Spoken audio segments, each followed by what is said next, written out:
Greetings and salutations. Welcome to Knife Chats with Tobias. Hi everybody, Tobias here, and as you can tell, we are not in the usual location. We are not down by the Knife Chat studio, nor are we at the Volcano Club, even though we have a lava lamp right behind me here. And well, the reason for that is pretty simple. I did something really stupid with my foot, and I am unable to go up and down stairs for about a week or two. So I am forced to relocate to where I basically build my models and stuff like that. About the only time a knife is up here, or a knife for me to show is up here, is when I'm doing some scrimshaw work or something like that. I usually do that up here. However, you can see that I have my little burlap box here, so I can actually set up a temporary studio, and that is what I have done so that I can continue to work on some videos. Now, none of that really matters to you. You want to see some knives. So real quick, I'm going to show you this one here because this one was in the area. This is my GEC beaver tail Allegheny or Coke bottle knife in the Titty Ute line, I think. Pretty cool knife. I happened to grab that one because it's in the area. And also in the area is my case desk knife. That is Knife Chats with Tobias marked. So I do have knives in this area because, quite frankly, I have knives everywhere. And any case, I will be showing videos in this video, even though it is going to show videos in this video. I will be showing knives in this video, even though it is a bit of a ramble.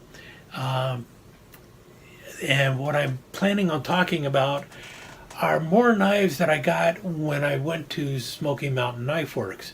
However, in this video, there's going to be two categories of knives. One of them is going to be knives that I was hoping to pick up at Smoky Mountain Knife Works on the off chance that they were there. These were knives that are on a list of knives of things that I'm looking for. And then the other set of knives are knives that I just happen to find in other locations other than Smoky Mountain Knife Works on my way there or back again. And that's a good way to start it because with the there and back again, because I think some of you have already seen this one, and that is this. This is Sting from The Hobbit and Lord of the Rings. You can see it there. And you may have seen this already because it was a knife that I gave to Skip to show on Skip to Show's Volcano Club Fun Knife Friday. However, Skip had a little bit of a technical issue and did not quite show the knife as well as he probably could have. So I thought I would show it again here. You can see here that it has like supposedly elkin or elfish runes on the blade, and it's supposed to say something about slaying spiders or something like that. I don't know what it's actually supposed to say, and I don't also know if these runes actually fit the same marks that are in the movie, because this is not an authorized copy. I have seen these float around quite often and have been thinking about picking one up, but never quite got around to doing it. And the reason I was hoping to pick one up at Smoky Mountain Knife Works in the knife cave, because they have all sorts of fantasy knives and movie knives and stuff like that down there. But I knew it was like a very long shot that they would actually have one of these there. And this is not a licensed copy, and you can see that from the blade, because if this was a licensed copy, it would actually have United Cutlery somewhere on the blade, and it does not say that anywhere. So this is just a knockoff. I don't know if it was made in China or Pakistan, but and that's one of the reasons I was really doubting picking it up, because but I really wanted one of these. I just wanted one, and I'm actually pleased with it. It's much better than I thought it would be. There is one issue with it, as you can tell. It is not wire wrapped on this wood handle. They just kind of painted it on, and you can see that the paint is already wearing off. I'm almost thinking about removing the paint completely because I don't like that part of it. but the sheath is actually quite well made, and it's leather covered. I've got a feeling it's plastic, but don't know for certain. No, it looks like it is wood with some kind of liner inside there, so it's pretty cool. And you know, your typical cast metal, so you know, your typical pot metal out of China or Pakistan on the sheath. So you know, if you drop it or something, there's a chance you might break it. And then you have a loop here for a sash or a belt. But all in all, I'm pretty pleased with it. And anyway, there you have it, Sting from Hobbit and the Lord of the Rings. And this is kind of oversized for what it would be in the movie, I think, because this is something, I think it is, if you were to scale up a Hobbit to a human-sized person, so a Hobbit is usually about 3 feet tall. Say this is for somebody who is about, say, 5 foot or 5'10" or something like that, then this would be an appropriate size for them. You see how it fits my hand and stuff. Imagine if you were 3 feet tall. This would then be considered more or less a short sword for somebody who is 3 feet tall, maybe even a broadsword. But for a human being, this is supposed to be the size of basically a large dagger or something like that. It's kind of what do they call it? The gauche, main gauche. It would be your the knife you carry in your left hand for parrying a sword, not an actual sword-sized knife. So at least I have this up here. So really this blade should probably be about 10 inches long, and you can see here that it is closer to about a 14-15 inch blade. So it's larger than what it should be if you were actually Hobbit size. This would almost be, yeah, this would be a long sword instead of a short sword for a Hobbit. But in any case, this is designed for the role player, and there's not a lot of 3 foot tall humans running around playing Hobbits. So in any case, there you have it. Let's move on to something else. And for that, it's going to be a couple books that I recently picked up because, well, I did talk a little bit when I was talking with Brian about some books. One of the books I saw that Brian had, and I saw it on eBay as soon as I got back, was this one right here. This is a price guide to E.C. Simmons' Keen Cutter knives, and this is pretty cool. I saw it and had to grab it right away. And not only does it have all sorts of tools in there, well, let me do it this way maybe. It's got tools and all this other stuff in there. But then eventually, near the back, you get into all the line of knives and stuff. There's, come on, knives. There we go. Got knives showing up in there. Some cool stuff in here though, because it, let's go here. Blades, and this is supposedly from back around 1930 or so, something like that. And then all sorts of different knife designs and handles, what they called them back then. Notice the hawkbill is called a pruner. Calling them a hawkbill is a very modern term, and I think it was done specifically to get them to sell better. So pruner is the proper term for it, and so the British are still calling it by the proper name. But this gives you a lot of information on knives and stuff, and then it goes into the various patterns and such. So, and it's interesting because all of these knives, they don't have names or anything. They are all identified by a number. The pattern numbers is what they go by. Also scissors and all sorts of stuff. And then I also found this book, which was pretty cool. I had to pick it up when I saw it. And this one, what was really interesting on this one is right here. Look at something interesting. See the I might have to, this might be a little blurry, I don't know. But in any case, you see those two doctor's knives there? Did you notice that the smaller doctor's knife has a different name? It's not called a doctor's knife. It's actually called a library knife. So it's kind of interesting. And I think what they mean by library is basically a personal library, because back in the 20s and 30s, a lot of people had a lot of books in their house, and they actually took care of them themselves.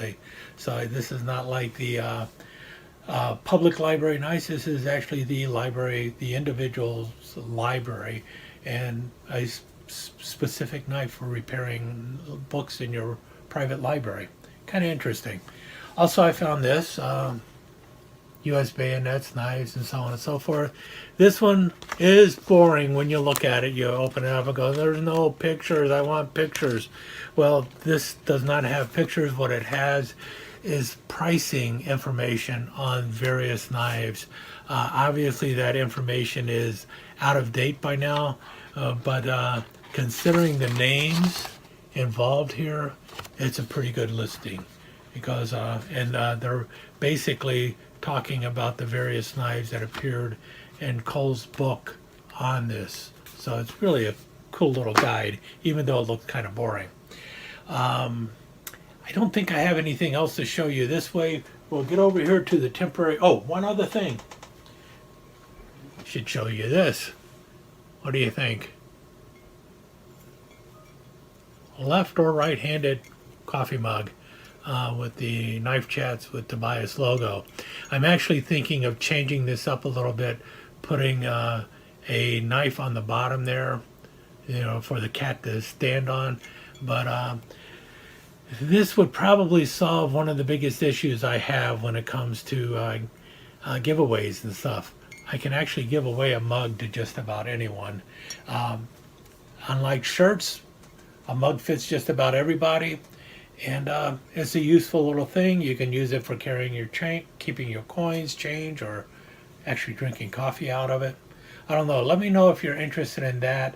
If you are, I will think about getting some ordered and start using them for giveaways, also for memberships, and also for just stuff to sell. I don't know. I've yet to get into the selling business. I'm also looking at getting a writing utensil that has the Knife Chats logo on there. Let me know. In the meantime, I'm going to flip over here to the temporary workbench, and we're going to look at some of the knives I picked up along the way. Okay, we're over here by the workbench now, and this is actually a knife I did pick up at Smoky Mountain Knife Works. This is the Autism Classic SD, and I had mentioned that I had grabbed the earlier Autism Awareness knife from Smoky Mountain Knife Works, and I thought I would show the difference between the two of those real quick. And well, let's cut this one out of the box real quick. I've got my Cobra toothpick by Steel Warriors to open this up with, and there's a reason I have this knife too, and I'll show you that in a minute too. And let's get this open. That way we can do a better side by side.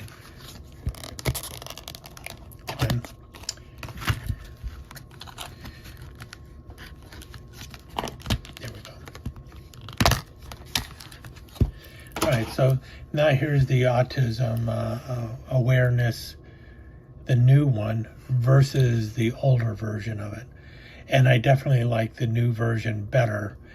But I was very curious as to why they decided to come out with a new one, other than just the need to, sell another version of it, Always helps to have more than one version of a knife so that people will pick it up. And I think there was more to this than just that, though. And that is, if you look at the back side here, notice this one. This one, and the puzzle pieces down the middle, it says Autism. And on this side, it says Autism Awareness. And this is the Tinker. I had mentioned I had the Tinker in this as well. And you notice Autism Awareness, and then Autism down the back side here. This version, however, does not, it just says autism awareness here. And then on the back side it says SMKW. And I think that might be more the reason why they have the new one. I also like the missing puzzle pieces on here though. I think it's mainly because this one does not say SMKW on it. And that is one of those things that Victorinox gets very picky on. They like the, if it is a special factory offering for a particular store or retailer, they like it to have that retailer's name on it. And I think the reason they do that is for licensing reasons, and also just in case something comes up in the future. So this one is not easily recognized as something from SMKW and could be thought of as a limited edition knife from Victorinox, but that I do not believe is the case. I do not think this was made specifically for Victorinox. I think it was made specifically for SMKW, but nowhere on it does it say SMKW. This one, however, does say SMKW on the backside, and the Tinker also says SMKW. But quite frankly, I think this newer version looks a whole lot cooler than the older version. But I like both of them.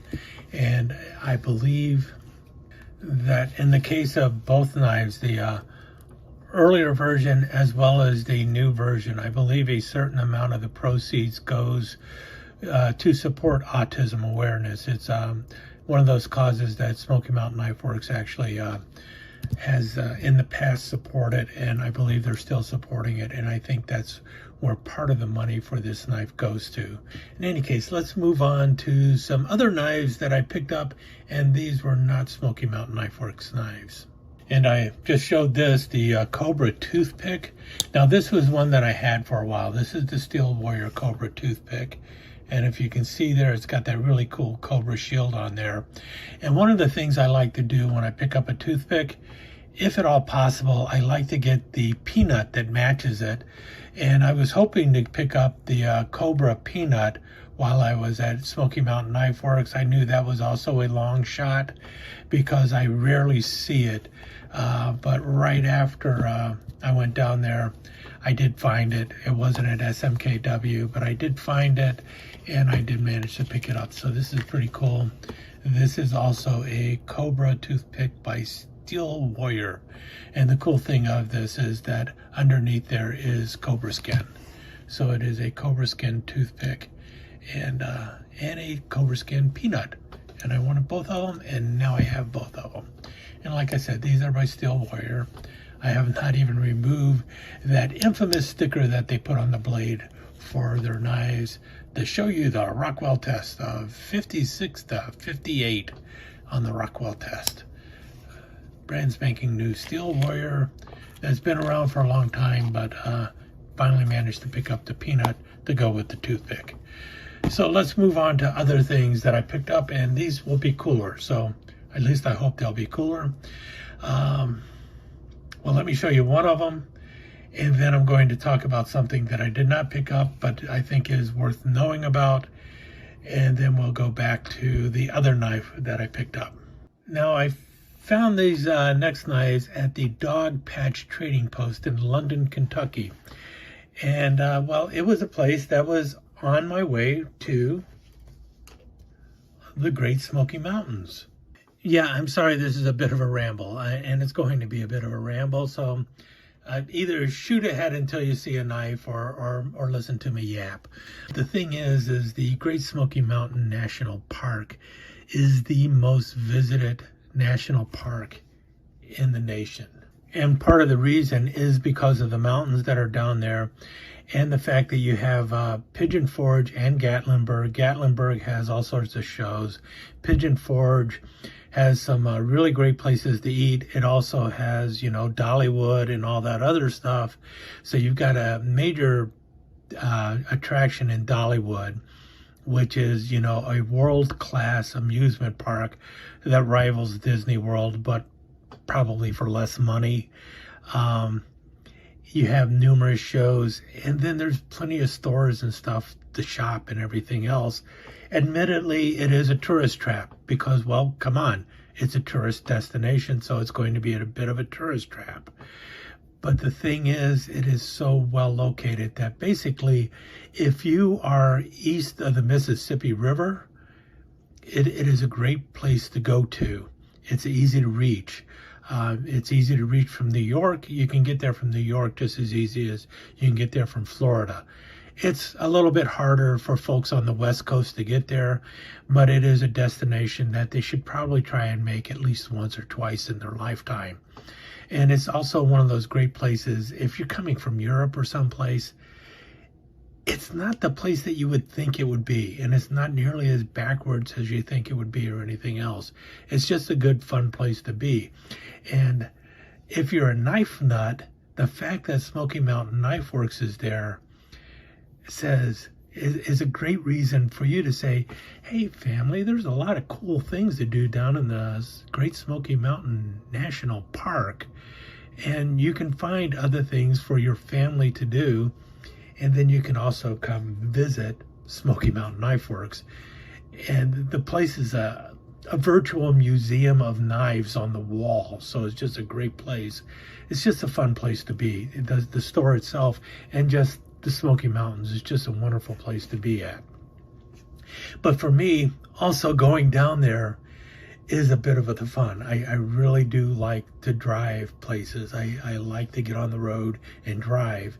And so when I saw this thing, Dog Patch Trading Post, London, Kentucky, that was right up my alley. Dog Patch Trading Post. Everything about that said tourist trap. It's something I just had to see. And the fact that the sign also said Case Knives said, oh yeah, I gotta drop by there. And so I pointed it out to the other persons in my car and said, hey, that looks like a fun place. Maybe we could stop there on the way back. So we managed to stop by there. She picked up some stuff. I picked up some stuff. I managed to get out of there with just buying a big sticker and a few knives as opposed to buying a t-shirt and all the other stuff. But I really enjoyed the place. It was a fun stop. Not one of those places that I could have been in there for, I could have been there for another hour or two looking at different stuff. But you can probably get through the whole place in about a half an hour and find a couple good knives and then still move on with your life. And the fact that there were restaurants and gas stations very nearby made it a great place to stop. So that's the other thing going on with Dog Patch Trading Post. But one other thing that was really interesting in there is when I went to pick up these two knives, these two case knives that I picked up there, there was like 5 or 6 people at the cash register. The place had just opened maybe an hour earlier, so the place wasn't really full or anything. And the guy who was checking out the knives for me at the register, we struck up a conversation, and he said, yeah, he's been a big fan of Case Knives. And I said, yeah, you seem to be kind of low on numbers of knives in here, because several of the displays only had like 8 or 9 knives on there, but the board was set up for 20 or 30 knives. There are Case Knives in about 2 different locations.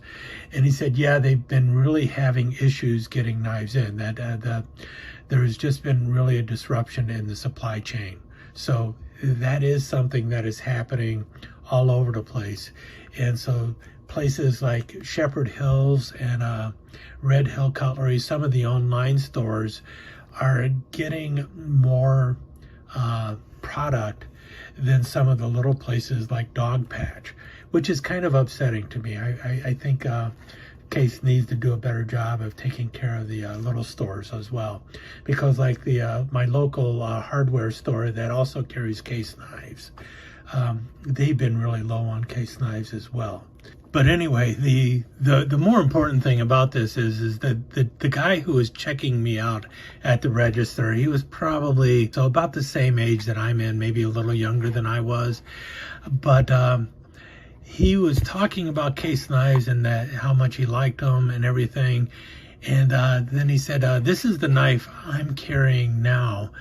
And he pulled out the Case Longhouse out of his pocket. And that's one of the new modern Case knives. And he said, he was saying, I didn't think I was going to like this knife when I first saw it, but then when I had it in my hand, I kind of started liking it a little more. And then he mentioned that he had been carrying it for a while now, and he's really found it very useful, and he really likes the way it works and everything else. So that was pretty cool that he did that. And well, you know, he handed it to me, and I looked at it and go, man, first production run. So this guy had a first production run of the Longhouse. This is the knife that all of us collectors would go and put in the case and never use and everything else. It's been in his pocket. He's been cutting things with it and everything else, using it daily in the store, using it to cut up his, you know, the different chores around the house and all this other stuff. And, well, I had to show him what I was carrying, and I showed him this one, which was fortunate that I had a nice USA-made Gek on me, at least. And as you can tell, it's also been getting used. So at least I had something of a similar quality to what he had.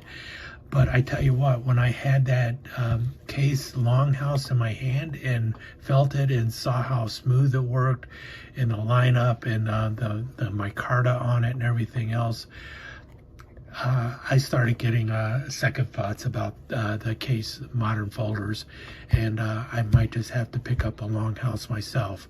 Now, the one he had the clip blade. I'm also looking at that drop point, so I don't know which one I'm going to go with, but I have a feeling you might see a Case Longhouse show up on the channel pretty soon, because I saw it and I actually liked it. But let's see the knives that I actually picked up at Dog Patch Trading Post in London, Kentucky. And we see there, Dog Patch, London, Kentucky. And this one, no, I'm not going to show that one first. I want to show that one second. This one does not have the sticker on it for dog. Oh yeah, there it is, Dog Patch. So there you go. About the same prices that I would have paid for this in Smoky Mountain Knife Works. And what I have here, now it was wrapped in paper, I've taken it out. This is the Bone Stag Barlow, the 6.5 Bone Stag Barlow. And I was actually looking at picking this up at Case, or at Smoky Mountain Knife Works, but they did not have it in stock. And then on the way home, it just happened to be a Dog Patch, so I was like, oh yeah, I'm going to pick it up. They only had one. The only one I could pick up was the store sample, so they were low on stock. This is all they had. You can see that the blade alignment is pretty good there. It is a single blade Barlow. It is a clip blade, and the lockup is about what I was expecting. There is ever so slightly a bit of a wobble in the blade if you try real hard to get it to wobble. And you see there the tang stamp there has 6 dots. It is a 2024, and we see the born date here of June 27th, 2024. So they just got them in, and they are almost all sold out. Well, now they are also sold out at Dog Patch. So they sold out quick there. I don't know how many they had to begin with. The fit and finish on this is beautiful, though. I will probably do a future video on this one, and when I do, I will compare it to the Queen Stag Barlow that I recently picked up at Smoky Mountain Knife Works, and I'll also show it with the other Case Barlows that I have. But as you can see, it's a pretty dang good looking knife, and I really do like it. Case does a wonderful job with the Bone Stag. Now this other one, this one is a little older, January 28th, 2022. And when you look at the dots on here, you'll see that the knife was actually made at the end of 2021, according to the blade. And the cool thing here is, you see that? Bose Sparks XX Black Pearl, a Keranite smooth sway back. And I saw this one, and it's like, oh man, I have got to pick that one up. And the one thing I was hoping to see when I got this, you notice that? You got the sparkle shield here, the case sparkle shield. You got the black Kyanite pearl. And see the dots on there? It is a 9 dot. I believe it's 9. Yep, a 9 dot case XX. And then on the other side over here, you see it, TB, Tony Bose. So it is an actual Tony Bose sway back, and $88. You know, it's only 2 years old right now, but I was just amazed that they still had it in there. And that's the cool thing about when you go to like old hardware stores and even the trading post here. The price that I got this for was the price that this knife would have been sold for back in 2022. I'm not paying 2024 prices for this knife. And action on it is just great. The lineup isn't perfect. It's the only one they had, but I would have bought it no matter what. You can see the blade does move a little bit.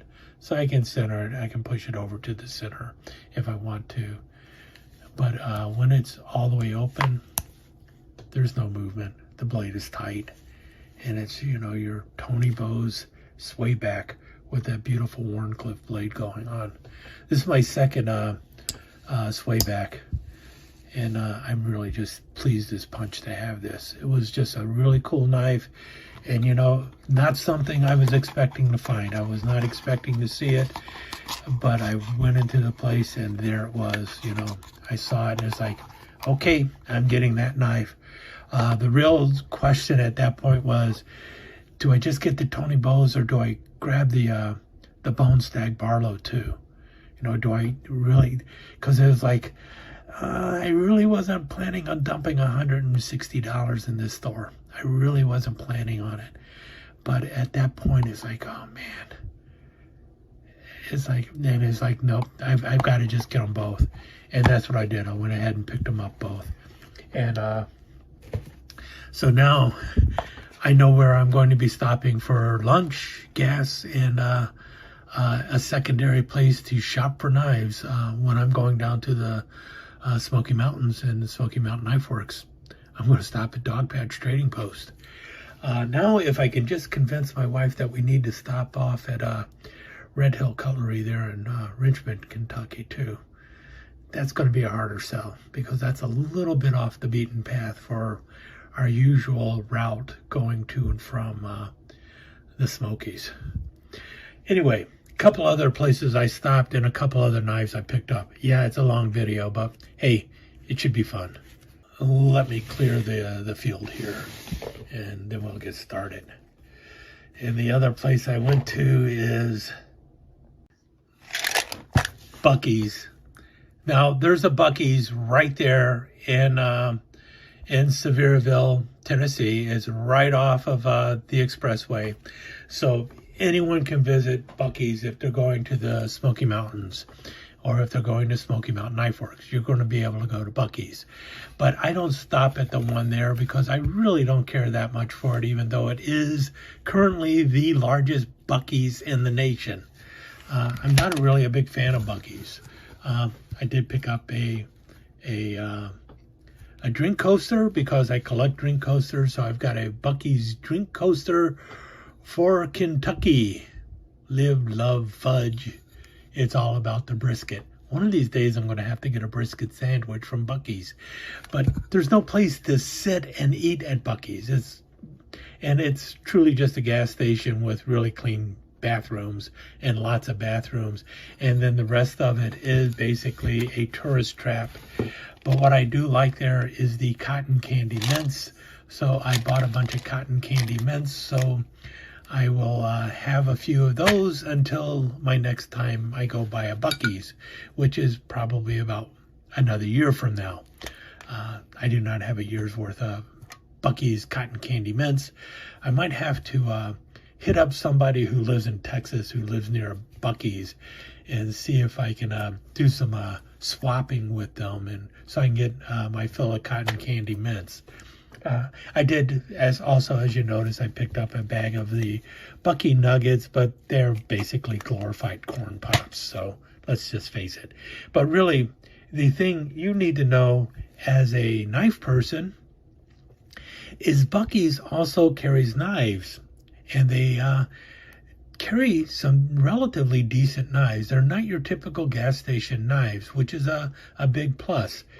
They carry knives made by Buc, and they carry knives made by Bear & Son, and then they also make, or they also carry the line of Whiskey Bent knives.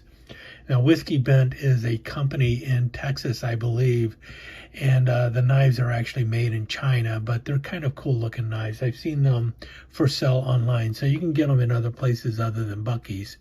Unless Whiskey Bent happens to be the Buc-ee's line of knives. Who knows? I don't know. I don't know if there's a connection there or not, but it was pretty cool to find out that Buc-ee's does sell Bear & Son, and they also sell Buc knives. So if you're looking for decent knives, you can try Buc-ee's. Now, they are a limited number, so it's not like the place to go to buy a Buc knife or the place to go to buy a knife by Bear & Son, but they do have a relatively decent selection for a gas station. And if you're interested in Whiskey Bent, it might be a good place to at least look at them and try them out in person. And that's the same thing with the Bear & Son knives. You'd actually be able to check the knife out in person. And if there's a Buc-ee's nearby, not a bad idea, I guess. Okay, well, that's so much for Buc-ee's. I like their cotton candy mints, basically. The rest of the store I could take or leave. It's nice that they have knives in there, but the knives are not enough to actually make me want to go back to a Buc-ee's. The other place that I'd rather stop at and actually eat is Waffle House. Now, that is truly a Southern institution, and you don't find those north of the Mason-Dixon line. Well, there is one in southern Indiana. That's the closest one to my house, and I've stopped there many a times on the way to the Smokies, simply because it's like it's one of our destinations. It's like we want to hit the Waffle House. I guess the South is spoiled by them, and I know they have that reputation, especially because they're open 24 hours, and the only time they ever close is if there's a hurricane or tornado or something. That's the only thing that's going to close your Waffle House. Any case, the other place that I usually stop for along the way is Love's, and Love's is a truck stop, gas station, whatever you want to call it, and I always stop there, get some gas, and always check out what kind of cheap gas station knife they have, and I always pick one up. And here's my latest Love's gas station knife. I guess it's supposed to be a money clip too, and I just saw that and I thought, man, this will go so well with Skip's Green Skull stiletto. So I picked it up for Skip. What do you say? Is that just not screaming gas station knife? In any case, I probably shouldn't have closed with this knife because, well, why close with that knife when you could either have the Bone Stag Barlow by Case, which is really cool, or the Tony Bow Sway Back and the Black Pearl Knight. This is, yeah, this is definitely one of my favorite knives that I picked up along the way, and it rivals anything that I would have found at Smoky Mountain Knife Works. Just anyway, I think I've rambled long enough. Let me know what you think of at least the knives. I know I rambled quite a bit, but it's really a good time. And if you're going somewhere, I strongly do urge people to check out the Smokies. And as long as you're there, you know, there's so much for you and your family to do there. But as a knife nut, you get to go to Smoky Mountain Knife Works. But there's so many other things there that you can do. And if you're traveling there, see what's along the way. See where you can stop. Love's is a great place for gas station knives. If you happen to be going through London, Kentucky, check out the Trading Post. the Dog Patch Trading Post. I think it's a great little place.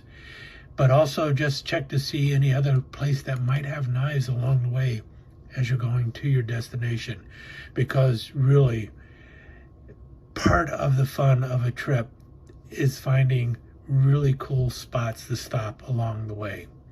In any case, I will let you go and talk to you again soon, and hope you enjoyed this. Thanks a lot.